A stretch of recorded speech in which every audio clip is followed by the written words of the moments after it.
Exposed stunned reason of Sussex constant trashing on royal after desperate plan to use Queen in Memoir. Queen Elizabeth II's funeral was filled with heart-wrenching moments as the royal family grieved the loss of its matriarch.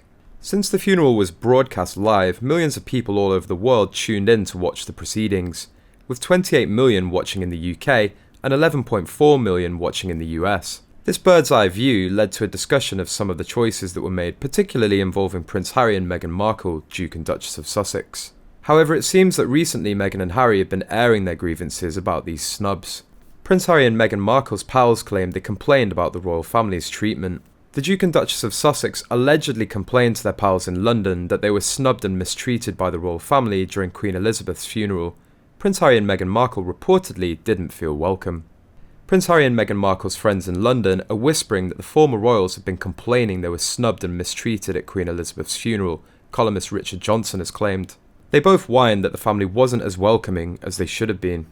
Prince William's younger brother is reportedly still completing his memoir, which focuses on his childhood, experiences and relationship with his family.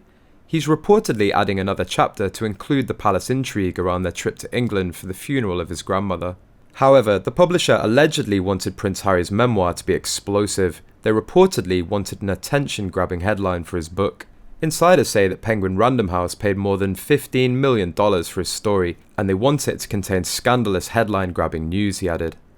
Diary editor Richard Eden talks about Meghan and Harry's eyebrow-raising seating. There I was, watching the coverage on television, and you couldn't see Meghan, Eden said. There was this really tall candle right in front of the view of the camera. By coincidence, Harry and Meghan seemed to be seated behind the tallest member of the royal family, Tim Lawrence, Princess Anne's husband. Now that could be coincidence, but as we know, everything was planned meticulously. Royal experts have put forth various possibilities regarding the royal family's seating chart at Queen Elizabeth's funeral. They couldn't have expected to be in the front row, surely, consultant editor Andrew Pearce said.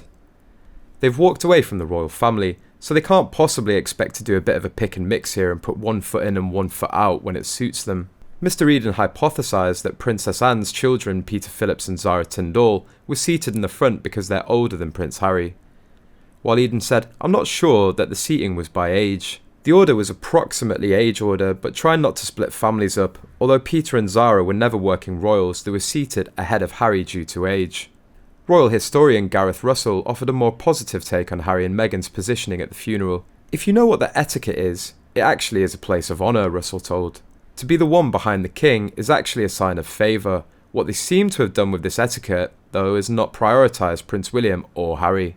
In addition, the evening before the funeral, the Sussexes were disinvited from a large state reception for world leaders. The invitation was a mistake as the event was intended only for working royals. They've done everything as best they could.